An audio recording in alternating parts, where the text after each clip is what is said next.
நேற்று பங்குனி உத்திரம் இல்லையா, அதனால் ஈவினிங் தான் நாங்கள் எப்போதுமே பங்குனி உத்திரத்துக்கு போவோம். ஆனால் எந்த வருஷமும் வெயில் கொளுத்தும். ஆனால் இந்த வருஷம் வந்து மழை காற்று அடி பிடிங்குது. நாங்கள் கிளம்பி வெளியே வரோம், கரெக்டாக இடி மழை டுபு டுபுன்னு.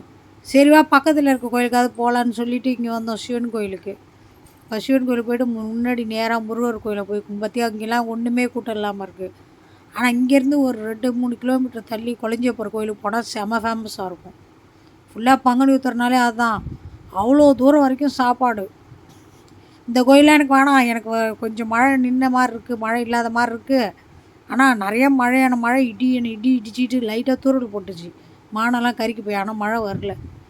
ஏன் மழை வராமல் இருக்குல்ல, என்னை கொளஞ்சியப்பர் கோயில் கூப்பிட்டு போன்னு சொல்லி அவன் பையன் நசன்னு டார்ச்சர் பண்ணுறான். செம்மையாக காற்றுடிச்சிது, நல்லா கோயிலில் உட்காந்து நல்லா காற்று வாங்கிட்டு ஜாலியாக போகலான்னு பார்த்தா வீட்டுக்கு படியே 2 பச்சை வாங்கி தந்துட்டு கிளம்பி போகலான்னா இது விட மாட்டாங்குதுவோ.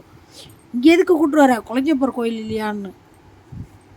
ஊரில் இருக்கிற மொத்த பேர் இந்த கோயிலுக்கு வராங்க, காசிக்கு அடுத்த இது அப்படின்னு சொல்லி. இவன் என்னடானா இந்த கோயிலை விட்டுட்டு கொளஞ்சியப்பர் கோயிலும் ஃபேமஸ் தான். தானாக உண்டான சுயம்புலிங்கன்னு சொல்லுவாங்க, வேண்டுதல் நிறைவேறும். நீங்கள் பாரு எவ்வளோ குப்பை கிடக்குது பாரு, எல்லாம் அன்னதானம் தான். எவ்வளோ பிளாஸ்டிக் கிடக்குது பாரு. அப்படியே அன்னதானம் மோர் அது இதுன்னு சொல்லி நிறையா கொடுப்பானோ. சிட்டியிலேருந்தே அவ்வளோ தூரத்துக்கு கொடுத்துட்டு 10 கிலோமீட்டர் வரைக்கும் இது ஃபுல்லாக கொடுப்பானோ. இந்த கோயிலுக்கு நல்லா நடப்பாதையாக வருவாங்க. எவ்வளோ குப்பை கிடக்குது பாரு, இதெல்லாம் வாடுறதுக்கே இதாக இருக்கும். ஆனால் இதுலேயும் ஒருத்தவங்க ஒரு கேள்வி வந்து நிறைய பொறுக்கிட்டு தூக்க முடியாமல் தூக்கிட்டு போச்சு. அதை பொறுக்கிட்டு போய் அது ஒரு காசு பார்க்கும்ல, பாவம். வயசானவங்க அவ்வளோ மூட்டையை தூக்கிட்டு போனாங்க இதுலேருந்து ஒரு பாட்டில் எடுத்து. எப்படி எங்கள் பேர் ஃபுல்லாக சாப்பாடு தான், சாப்பாடு பிரியாணி, ஃபுல்லாக பிரியாணி தான் போடணும். புளிசோறுலாம் இப்போலாம் எவனும் போடுறது கிடையாது. கூடவே தண்ணி பாட்டிலும் கொடுத்துட்றாங்க, அதுதான் இன்னும் இது. அப்படியே போயிட்டுருந்தோம், ஓரளவுக்கு வந்துருச்சு கோயில். அப்புறம் என்ன கோயில் என்ன, எனக்கு என்ன என் கண் ஃபுல்லாக வளையல் மணி இதை தான் பார்க்கும், வேறு என்னத்தை பார்க்கும். வேறு எதுவும் வாங்கக்கூடாது, வீட்டிலே காசு இல்லை ஒன்றும் இல்லை அப்படின்னு சொல்லிவிட்டு அப்புறம் போயிட்டுருந்தோம். எதுவுமே வாங்கலை, நேராக கோயிலுக்கு போக வேண்டியது தான் இறங்கி. ஆனால் என்ன ஒன்று, ஒரு காலையில் என்றைக்காவது வந்து இந்த அன்னதானத்தில் வாங்கி ஏதாவது சாப்பிடணும். ஃபுல்லாக மோர் அப்புறமா சோறு எல்லாத்தையும் ஒரு இதுலேயும் வாங்கி தின்னு டேஸ்ட் பண்ணி போயிட்டு. இந்த போன தடவை வந்தப்பெல்லாம் சோறான சோறு கொட்டியே கிடந்தது தட்டோட. இப்போ உள்ளே போக முடியுதா? என் வீட்டுக்காருக்கு வேறு சிம்ம ராசி, ஏதாவது ஒரு 3 விளக்காவது வாங்கி ஏதாவது ஏற்றி விட்டுட்டாவது வான்னு சொன்னேன். ஏன்டி எல்லாம் லேடிஸை ஏற்றுறாங்க, நீ ஏற்ற நீ தான் ஏற்றணும், உன் கையில் ஏற்றுன்னு. அப்புறம் ஏற்றி விட்டு இங்காண்ட வெளியே வந்து பார்த்தா ஃபுல்லாக சுற்றிக்கிட்டு இருக்குது இது. ஆனால் வருஷம் போட மாட்டாங்க, எப்போயாவது இந்த வருஷம் மட்டும்தான் போட்டிருக்காங்க இந்த மாதிரி உள்ளே. அது கோயிலுக்குள்ளே அந்த மாதிரி ராட்டனம் சுற்றுறது. ஆனால் வெளியே போட்டிருப்பானுங்க. அந்த பாதை அந்த தட்டெல்லாம் கடந்ததில் அந்த லைனில் இருக்கும் நிறையா போட்டிருப்பானுங்க. ஆனால் இந்த தடவை கோயில் உள்ளே எவனோ பர்மிஷன் வாங்கி போட்டானாட்டுறது.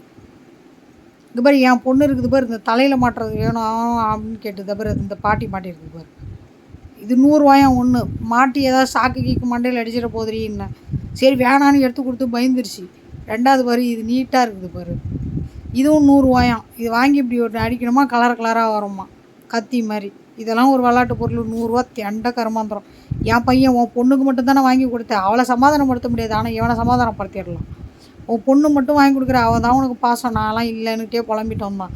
சரி வாடா அவனை காரில் ஏற்றி விட்றேன்னு ஏற்றி விட்டா இது ஒன்று வந்து 50 ரூபா, இவனுக்கு 50 அவனுக்கு 50, 100 ரூபா, 200 ரூபா காலியாக போச்சு. அந்த பொம்மை ஒன்று வாங்கி இது ஒன்று வாங்கி.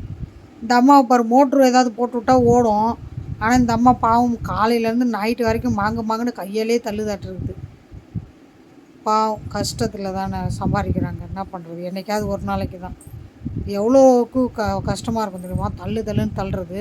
இந்த பிள்ளைங்க உட்காந்தப்ப 2 தான் உட்காந்து அந்த அம்மா தள்ளிக்கிட்டு இருந்தது. அதுக்கப்புறம் இதுங்க ஏறினதுக்கப்புறம் நிறையா கூட்டம் வந்துருச்சு. ஒரு பிள்ளைகளும் நான் உட்காரேன்னு எல்லாம் உட்காந்து ஃபுல்லாகிடுச்சு. ஒரு 10 நிமிஷம் ஓடிச்சு, அப்புறமா இறக்கி விட்டுட்டாங்க. இதுக்கு மேலே ஒன்றும் கேட்கக்கூடாது, நைஸாக ஈத்துட்டு கிளம்பிட்டு போயிட்டே இருக்க வேண்டியது தான். வா போகலாம். ஐயோ எங்கே என் செருப்புன்னு பார்த்துக்கிட்டே போனேன். நல்ல வேலை வெளியே விட்ட செருப்பு எதுவும் காணாமல் போகலை. அப்புறம் என் வீட்டுக்கார் குப்பரை கடிச்சு போட்டால் தூக்க மாட்டாங்களாம், அதனால் குப்பரை கடிச்சு என் வீட்டுக்காரர் போயிட்டு வந்துடுறாரு. இந்த அம்மா பாரு விளக்கு வேணுமான்னு பாவமாக இருக்குது பார்த்தா. என்ன பண்ணுறது, காசு தான் நமக்கு இல்லை. எல்லாம் எல்லாத்துட்டையும் எடுத்து நோட்டாக கொடுக்கலாம். ஆனால் நாமளே பிச்சை எடுக்கிற நிலைமையில தான் இருக்கும். அப்படியே பார்த்து நான் எந்த கடைக்கும் பார்க்கக்கூடாதுன்னு குனிஞ்சிட்டே போயிட்டேன். ஏதாவது வளையல் மணி பார்த்தா தானே வாங்கணும்னு தோணும். அந்தாண்ட பக்கம் மண் நிறையா இருக்கும். என் பொண்ணு ஊன்னுக்கிட்டே இருந்தா, போடி நீ வாடின்னு இந்த டாய்ஸே உனக்கு பெருசு புடின்னு சொல்லி வாங்கி கையில் கொடுத்துட்டு, போய் 2 வாழைப்பழம் சீப்பு வாங்கிட்டு வா, அதை எடுத்துகிட்டு நம்ம வீட்டுக்கு போயிடலான்னு. போய் வாழைப்பழம் சீப்பு வாங்கிட்டு 60 ரூபாயா அந்த சீப்பு. இன்னும் 50 ரூபா கொடுன்னு பக்கத்தில் இருக்க கேவர் சொன்னார். 50 ரூபா கொடுமா போதுமா அப்படின்னு. என் புருஷன் 100 ரூபா கொடுத்தான், 60 ரூபா எடுத்துகிட்டு மீதி 40 ரூபா தான் கொடுத்தானு. அப்புறம் என்ன வீட்டுக்கு நேரத்தில் புள்ளியில் இழுத்துட்டு போய் சேர்ந்தாச்சு. முடிஞ்சு போச்சு உத்திரம்.